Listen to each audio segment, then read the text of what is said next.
Hello, I'm Abram Banningen, And I'm Joanne Diaz. and this is Poetry for All. And today we are delighted to welcome Katy Didden to our podcast. Katy Didden is the author of The Glacier's Wake, which is the winner of the Lena Miles Weaver Todd Prize from Pleiades Press, and Ore Choir, The Lava on Iceland, published by Tupelo Press in 2022. She is one of my favorite poets and certainly one of my dearest friends. I am so excited you are here, Katy. Thank you for joining us today. Thank you so much. I am delighted to be here. I am a super fan of Poetry for All. Fantastic. Usually when I'm listening to you both, I'm driving from Indianapolis to Muncie, and I just hear your voices with visions of the huge blue sky over cornfields. So it's a very different thing to be here with you. Yeah, well, today we're going to be talking about a very different vision, which is a volcanic eruption and a lava flow. So shall we begin with the reading of this wonderful poem, The Priest Questions the Lava? Sounds good. So I'm going to see if Joanne will join me in reading this. And Joanne, would you be open to being the priest? Yes, I would. Fire poured over us, a formless rage. Who'd name that love? Who'd flock to such a god? Marvels unscroll over 1,000 tongues, and love's alive in that naming. When we cried out, what made us lose our fears? All verbs, out heaven death. I move to move. Intimate to me, God calls through the gloom. What spared us? The only refuge, bodies. Ashes passed through the lungs. The persistence of tenderness. No one unsees such death. How do I pray now? Nothing lasts. Bless that. Mosses assemble in the ash. What's beneath is fire. The word abides there. Well, let's begin by talking about where this comes from. So this is an erasure poem, which means there's a text behind the poem that you're drawing from to create the poem out of. Can you tell us a little bit about what that text is? What's that source text behind this poem? The source text is from a book called Island on Fire, the extraordinary story of a forgotten volcano that covered a continent in darkness. And it was written by Alexandra Weitz and Jeff Caneep. And this, I researched the eruption of the 1783 eruption in Iceland, and this book gave an overview of the events that happened. The passage that I selected from the book featured a priest named Jan Steingrimsson, and he was actually famous. They called him the fire priest because he was an eyewitness to this eruption. The eruption lasted for 8 months, and it was just absolutely devastating. 8 months that it continued to erupt? Yes, and because of the velocity of the eruption at first, the particles made it up into the troposphere, and so it dispersed across the entire northern hemisphere, and it blocked sun rays, so it had all kinds of effects. First, it caused this dry fog and a very hot summer as it was erupting, and then because it was blocking the sunlight, it brought on extraordinarily cold temperatures. It lowered global temperatures, and it had effects all over the world. It caused a famine in Japan. It lowered the Nile. It devastated indigenous populations in Alaska. It froze the Chesapeake Bay. And this priest was writing from really close to the source of that eruption, the Lac-Geiger seam, and gave an eyewitness account. So he was also a naturalist, and he was an excellent observer of what happened. So this passage talks about how he gathered with his parishioners, and they all thought that the lava was going to destroy the village. And they thought this might be the last time that they would be in the church, because the lava was advancing. And he stayed with them, and I think the account is that he gave an extra long sermon. And then this miracle happened or something scientific happened, which is that I think it was glacial melt, or the pattern of the rivers came and diverted the lava flow so that instead of flowing towards the village, it piled up. So the parish was spared. And so they nicknamed him the fire priest, and they call that mass the fire mass. Reading about how people came to terms with this massive global climate change, I was really studying it as, how did they survive, and how did they find consolation, or what were their reactions to facing something so devastating? Can I ask, so there's two voices here, and is the priest's voice drawn from that sermon, or is it drawn from the larger sort of biographical witness account of this volcano? Right. So the source text is, I did read his autobiography, but I chose as the source text somebody else's kind of summary account of that. And that is because I wanted to demonstrate that I'm at such a remove from it. I mean, this is a major traumatic event. And what I wanted to represent was how I'm trying to get back to it. So much of this book is indexical. The text itself is pointing to another text. It's almost like a translation. And in this case, my text is pointing to a text that's pointing to another text that's pointing to an experience. And I was interested in representing, or in showcasing those levels of distance, particularly, trying to figure out or trying to understand what happened. And I'm also interested in how a work such as Steingrimsson's autobiography has so many afterlives. I guess that's what Walter Benjamin would say, and how it is itself this inherently translatable thing. We've talked in this podcast about the ethical choices that poets make when they create an erasure, because there are political and historical considerations whenever you make that choice to cut out or excise material from someone else's text, right? So I love the way you're talking about this, but also I'm interested in what you say about translation, and how so much of what we say about climate change as humans might feel insufficient. But I love the voice that you create in this book for lava, which is such an innovative thing.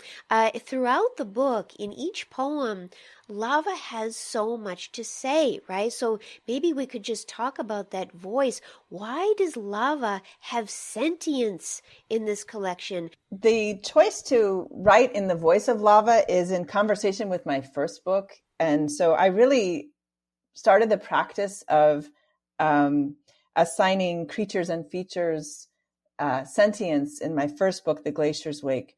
And I think the origin story of that is that I visited the Perito Moreno Glacier in Patagonia, and I remember feeling that it was alive. It had this sort of breathing quality, and it was moving. And so that inspired a series of poems in the voice of the glacier. And the process of writing in voices, so in my first book, I have a glacier, a wasp, and a sycamore. And the process in writing in those voices was so generative. And I knew I wanted to write in the voice of lava. So it was actually the lava that led me to both the form of erasure and to Iceland. When I was looking for a form to represent the voice of lava, I thought of erasure because I imagined the process of ink moving over a page as the way that lava moves over land and leaves features in relief. So by adopting that voice, it gives this kind of perspective on what is human. It's so, because the lava is, I would connect it with deep time. And it's a force that happens, this cosmic force, it happens across millions of years. I think it's thinking of a rock record and the time that we see when we read a rock record, put next to the lifespan of a single human, or even all of what humans are. It just gives this really radical distinction. But, we're so caught up in the human timeline. But what does it mean to step outside of that? Some of what lava says then in relation to that, what you just described as deep time. I mean, the last thing lava says here is nothing lasts. Bless that. mosses assemble in the ash. And of course, mosses assemble in the ash over a long period of time. It's not a short time. And then what's beneath is fire. The word abides there. So there's a very different sense of time. And maybe we should begin at the beginning and think about how these two voices are speaking to each other. Are they responding to each other? Are they speaking past each other? I'm just sort of curious how you imagine the dialogue between this priest and this lava. So the priest says first, fire poured over us a formless rage.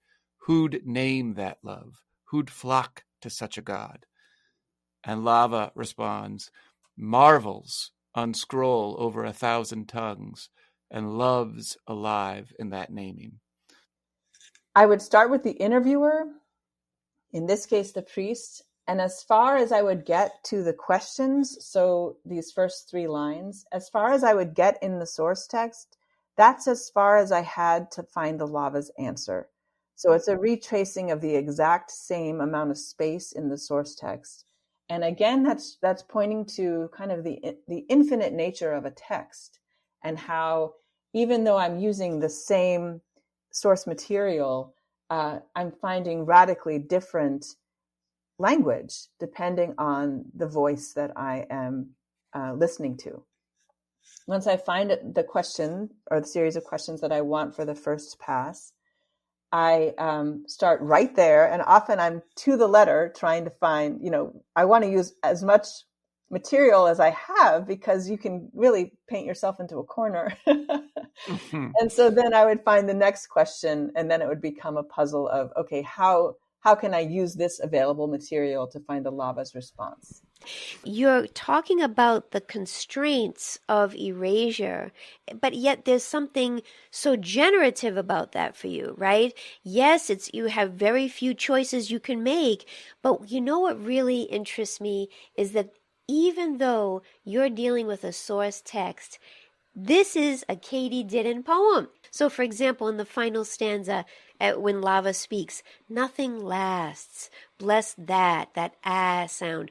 Mosses assemble in the ash. Like that consonance that picks up across those words, you're so attentive to sound when you write poems that aren't erasures. And then even in your erasures, I'm hearing that attention to sound.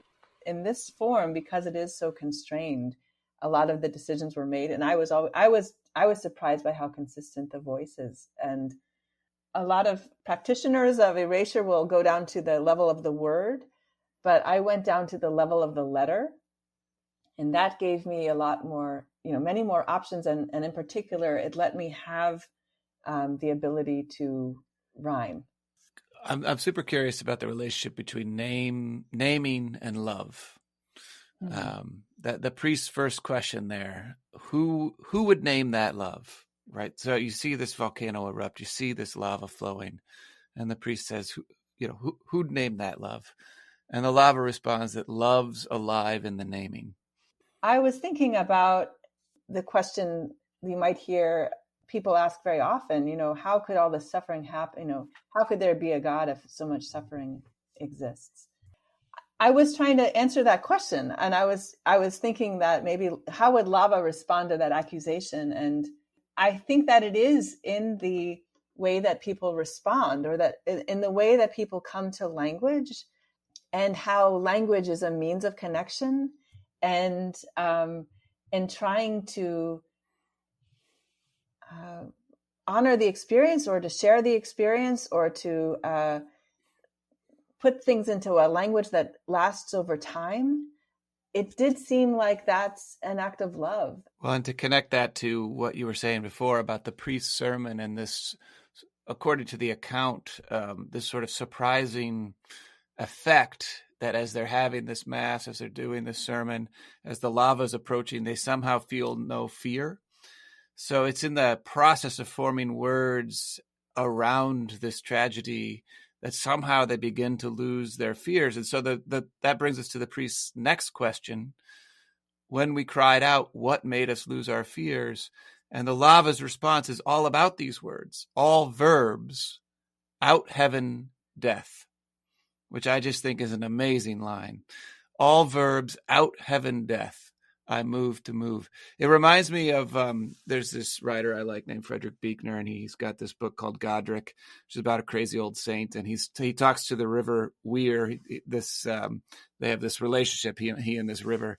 And at one point, he's going on and on about this river, and he says, he comes to this conclusion. He says, "What's lost is nothing to what's found, and all the death that ever was set next to life would scarcely fill a cup."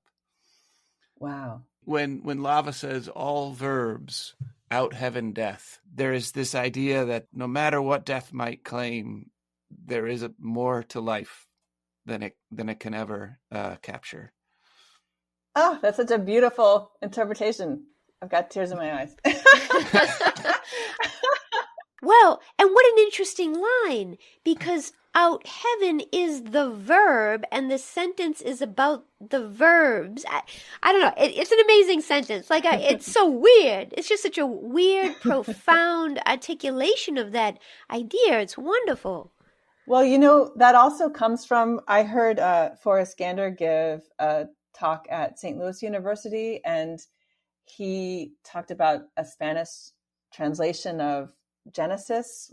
In the beginning was the word, and his version is in the beginning was the verb, which I loved. I think about that almost every other day, and how amazing, as poets dedicated to a life in rhythm, that rings so true to me, that rhythm is all, that rhythm is so transcendent and is so connected to life. Well, and also that next sentence that follows it. So all verbs out heaven death. I move to move. Like, I think about that sentence a lot because I think about inertia a lot, right? What do you do in the face of catastrophe? How do you keep hope as part of your story? And I think some of it has to do with, of course, belief and values and all kinds of mental and emotional things. But some of it has to do with just keep moving. Let's move to the third back and forth then, out of 4. And this is what the priest says: "Intimate to me, God calls through the gloom. What spared us?" So that's the next question. I mean, it's structured by a series of questions. As you say, it's a kind of interview. And Lava responds, "The only refuge, bodies.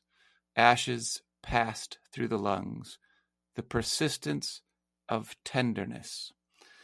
And I think, we talk a lot about surprise in poetry. And for me, when I look at Lava's response there, when you think about bodies, ashes passing through the lungs, you have this sort of everything looks like mortality. Everything looks like the end. And then the last line suddenly turns. What is lasting through all of this? Tenderness. That's the lastingness. And it reminds me of all these things that Lava keeps saying, that it's verbs out heavening death, that it's marvels unscrolling through 1,000 tongues, that love is alive in the naming, that these communities are going on in the midst of tragedy, and it's the going on, the persistence of tenderness. That's the answer. It's sort of like when people talk about, theodicy and this deep problem of how do you explain God in a world of suffering and so on. One of the sort of consistent answers I hear is not to explain it, but to say that God is present in it. And that the response is not to make sense of, actually it's all working out for good, or actually you think it's evil, but it's good. No, it's simply to say that God suffers in the suffering with you, that there is a persistence of tenderness that proves the lastingness of this community. I am so grateful to have you as a reader of this poem, Abram. I feel like I am learning so much from your readings of it, and I find it very moving. No pun intended. I think also the other side of that is embodiment, and yes, there's the movement and the language but in fact, the movement and language are contained in bodies and the form of the poem also, and that the forms themselves are what allow us to continue. The final question from the priest is, no one unsees such death. How do I pray now? Like he really doesn't know. He's like really struggling with his own faith, right? And then lava says, nothing lasts. Bless that. Mosses assemble in the ash. What's beneath is fire. The word abides there. And I wonder why you land there. I mean, I love the way that it loops back to the beginning. So if you think about the very first line of the poem, fire poured over us a formless rage. And if you think about Genesis 1 and this idea of creation, in the beginning, God created the heaven and the earth was without form and deep and void, and darkness was upon the face of the deep. That's how Genesis begins. And if you think about the link between that and John 1, where it says, in the beginning was the Word, and that's John's response to Genesis, right? He's thinking about the way the beginning began with Word. And here at the end of the poem moves from that formless rage, which we get the same sort of beginning in Genesis 1, to the Word. What's beneath is fire, the Word abides there. And that Word is creative. It's new life. It's giving form. And also in that new life, we can see it assembling in the ash. The mosses are beginning to form again. The Word is producing, and the world is taking shape again. So I see this kind of loop in the poem from this formless rage to the way that words give form, take shape, and create new life. I'm seeing so many things I wouldn't have seen. I think I'm intuiting, but I'm so, that's amazing. Oh, this poem, man, it's a beauty. It really is. It's so profound. Yeah. So before we close and read this poem again, I think one other really important item here that we haven't even discussed yet is the fact that this poem does not come alone. It is not just a set of words. It comes with an image. Can you talk a little bit more about the image that accompanies the poem, where the image comes from, and how you see this relation between word and image, text and image? In many ways, I feel like erasure makes transparent what's already inherent in most writing poetry, that it often comes from elsewhere, or we're influenced by rhythms of other writers. And this gave me an opportunity to actually show how I am reading the source text and how it is influencing the rhythms of my writing. And I wanted to make sure that I showed that. But as you can imagine, it would be really difficult to show how I'm finding both sets of voices. And Kevin Sun, my collaborator and one of my dear friends, he's the one who discovered how to represent the layers that I was finding in the process. We were sitting together one day and he, in 2 seconds, did this layering effect where he put it over photographs. In this poem, there are layers of grayscale. So one layer of grayscale is for the voice of the lava. The other is for the voice of the priest. And there are these little moments of bright white where the voices use the same letters. So he is able to give this sense of layering by the way that he set the poem. So clearly, to get the full experience, people should go check out the book. Yes, I think absolutely. that's the conclusion of this this dialogue, right? Let's go look at the actual book to see the image, the text, all of it working together, the different colors, the different layers. I mean, it really is a masterpiece of collaboration, but also, we have talked in this podcast many times that poetry is not just oral, that it is also visual in many ways. And this brings it to the fore even more stunningly. So shall we read this poem again? I'd love to. Would you like to be the priest or the lava? I think if you wouldn't mind being the priest, I would love to hear that. Fire poured over us, a formless rage. Who'd name that love? Who'd flock to such a god? Marvels unscroll over 1,000 tongues, and love's alive in that naming.